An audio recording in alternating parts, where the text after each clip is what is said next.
এবার যে তথ্য আপনাদের দেব সেটা সত্যিই শুনলে বা ভাবলেও সত্যি আমাদের চোখ কপালে ওঠে। একজন মানুষ জন্মালো না, কিন্তু তার কয়েক মাস আগেই তার শংসাপত্র হয়ে গেল। কি করে সম্ভব এটা? জন্মের আগেই তৈরি হয়েছে জন্ম শংসাপত্র। ভুতুরে শংসাপত্র জমা পড়েছে এসআইআর শুনানিতে। সিইও দফতরে সুপার চেকিংয়ে ধরা পড়ল গাফিলতি। একজন ব্যক্তি বগরাহাটের হাফিজুর রহমান, 30 অক্টোবর 1990 তার জন্ম, অথচ শংসাপত্র রেজিস্ট্রেশন কবে হয়েছে জানেন? 23 অগস্ট 1990। তার জন্মই হয়েছে যেখানে 30 অক্টোবর, সেখানে 23 অগস্ট তার জন্মের শংসাপত্র রেজিস্ট্রেশন হয়ে গেল। ভুয়ো শংসাপত্র দিয়ে নাম তোলার ধান্দা, ভুয়ো কারবারে জড়িত বিএলও ইআরওরাও। কি চলছে এটা? সুপার চেকিং যত হচ্ছে তত বেশি করে এই ধরনের উদাহরণ সামনে আসছে, এবং এই নিয়ে একটার পর একটা উদাহরণ সামনে আসছে। এই কথা নিয়ে আমরা কথা বলবো। আমাদের সঙ্গে রয়েছেন আমাদের প্রতিনিধি অনুপম পাত্র। অনুপম, একটার পর একটা, যেটা কিছুক্ষণ আগেও বলছিলাম, একটার পর একটা উদাহরণ সামনে আসছে। এবার যেটা সামনে এলো সেটা তো ভয়ঙ্কর। তার জন্মই হয়নি, অথচ জন্মের শংসাপত্র তৈরি হয়ে গেল।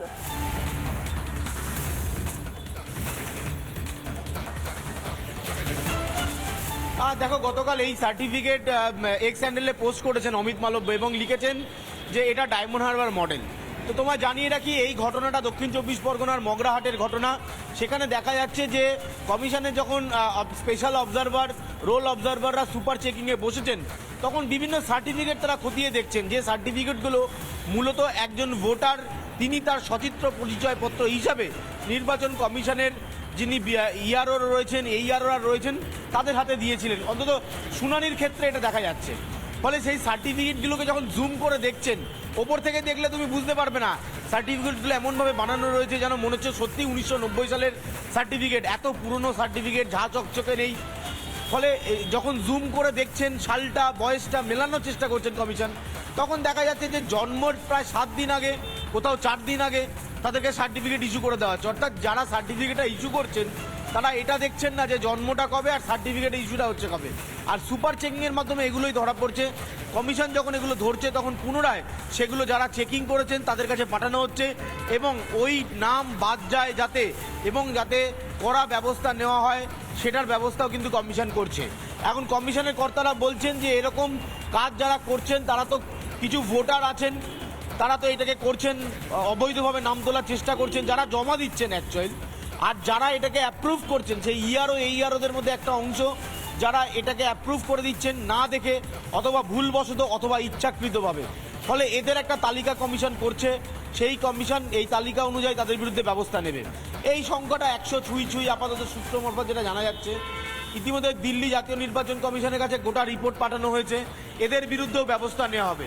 তবে পানিশমেন্ট কি হতে পারে, যে 7 জন এইআরওর বিরুদ্ধে একেবারে সাসপেনশন হয়েছিল, এবার যদি সেটা 100 ছুঁই হয়, তাহলে বুঝতে পারছো একটা সরকারের কোনো সত্যি কোনো মানে ব্যতিক্রমী ঘটনাও নয়। তার কারণ তুমিই বলছিলে যে যেভাবে 48 ঘন্টার মাত্র সময় রয়েছে, আরও এই ধরনের ঘটনাগুলো সামনে আসতে পারে। ধন্যবাদ অনুপম। আমরা কথা বলছিলাম আমাদের প্রতিনিধি অনুপম পাত্রের সঙ্গে, এবং তার মধ্যে এই যে এত বড় একটা ঘটনা, এই ঘটনা নিয়ে যিনি রাসবিহারী কেন্দ্রের বিএলএ, বিজেপির বিএলএ 1, তিনি কি বলছেন শোনাবো আপনাদের, এবং সেই সঙ্গে শোনাবো রাজ্য বিজেপির যিনি সহসভাপতি তাপস রায়, তিনি কি বলছেন। হ্যাঁ, রাজ্যের শাসক দলের পক্ষ থেকে করা যায় না এমন কোনো কাজ নেই। ওরা এই সমস্ত তথ্য সাপ্লাই দেওয়ার জন্যে ওরা তৈরি হয়ে আছে। রাজ্যের শাসক দল সেই সমস্ত মানে পেপারস ওদিকে রেডি, সেই সমস্ত পেপারস ওদিকে রেডি করে দিচ্ছে। এবং আপনি যদি মানে খুঁজে বার করতে চান, তাহলে দেখবেন যে প্রচুর পরিমাণে এই ভুয়ো সার্টিফিকেট, ভুয়ো কাগজপত্র, ভুয়ো রেশন কার্ড, ভুয়ো আধার কার্ড, এই সমস্ত প্রচুর পরিমাণে পশ্চিমবাংলায় আপনি পাবেন। এটা আমরা দায়িত্ব নিয়ে আপনাদের বলতে পারি।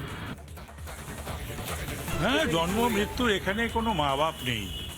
এই যে কি করেছে, কোথায় আর কি করেনি, একবার তো কলকাতা কর্পোরেশন সম্বন্ধে উঠেছিল, এখনো উঠছে, ওখানে ইস্যু হচ্ছে সমস্ত বার্থ সার্টিফিকেট।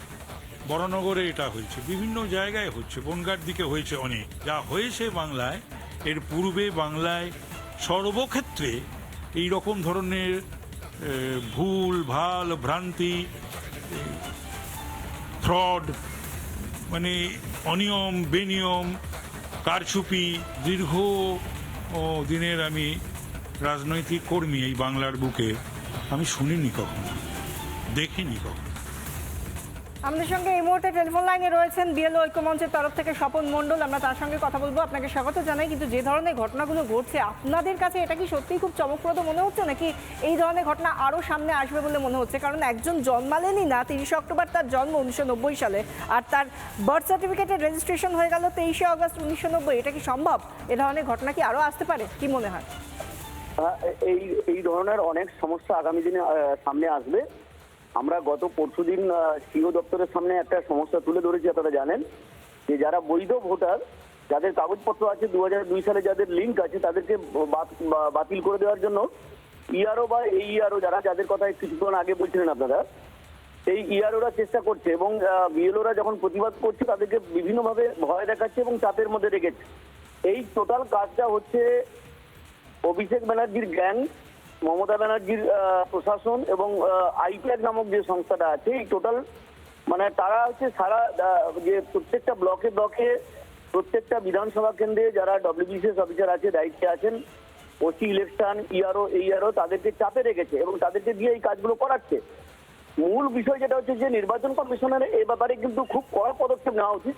কয়েকজনকে সাসপেন্ড করেছে কিন্তু তাদের চাকরি নিয়ে কিন্তু কোনো টানাটানি হয়নি, শুধুমাত্র ইলেকশন থেকে তাদেরকে দায়িত্ব থেকে সরিয়ে দিয়েছে। এদের বিরুদ্ধে যদি কড়া ব্যবস্থা নেওয়া যেত এই মুহূর্তে, তাহলে কিন্তু কিছু না কিছু একটা হতো। প্রশ্নটা হচ্ছে এই জায়গায় যে দেখুন, যারা ভুয়ো ভোটারদের রাখার চেষ্টা করছে তালিকার মধ্যে, মৃত ভোটারদের ভোটাধিকার নিয়ে লড়াই করছে, তার ঠিক উল্টো দিকে দাঁড়িয়ে আমরা ভোটকর্মী ও বিএলও ঐক্য মঞ্চ আমরা বৈধ ভোটারদের পক্ষে লড়াই করছি। কিন্তু সেই লড়াইটা একটা অসম লড়াই হয়ে যাচ্ছে। রাজনৈতিক দলগুলোরও কিন্তু এদিকে এগিয়ে আসা উচিত আমরা মনে করি, যে তাদেরও উচিত যে কোথায় কোথায় বৈধ ভোটারকে বাদ দেওয়ার চেষ্টা চলছে এবং অভিষেক ব্যানার্জির পরামর্শে এই যে ইআরওরা বা এইআরওরা কাজ করছেন সেই জায়গাগুলোকে সামনে নিয়ে আসা। তারা বিরোধী, বিশেষ করে বিরোধী রাজনৈতিক দলগুলো তারা কেন চুপ করে বসে আছে আমি নিজেও বুঝতে পারছি না। তাদেরও এখানে একটি ভূমিকা থাকা উচিত বলে আমরা মনে করি। ধন্যবাদ স্বপনবাবু। আমরা কথা বলছিলাম, সঙ্গে ছিলেন আমাদের বিএলও ঐক্য মঞ্চের তরফ থেকে স্বপন মণ্ডল। কিন্তু তিনি বলছেন যে কড়া ব্যবস্থা নিতে হবে, কড়া শাস্তিমূলক ব্যবস্থা নিতে হবে যারা এই ধরনের কাজ করছেন সেই ভোট আধিকারিক, এইআরও ইত্যাদিদের বিরুদ্ধে। কিন্তু মমতা বন্দ্যোপাধ্যায় তো প্রশ্রয় দিচ্ছেন তাদের।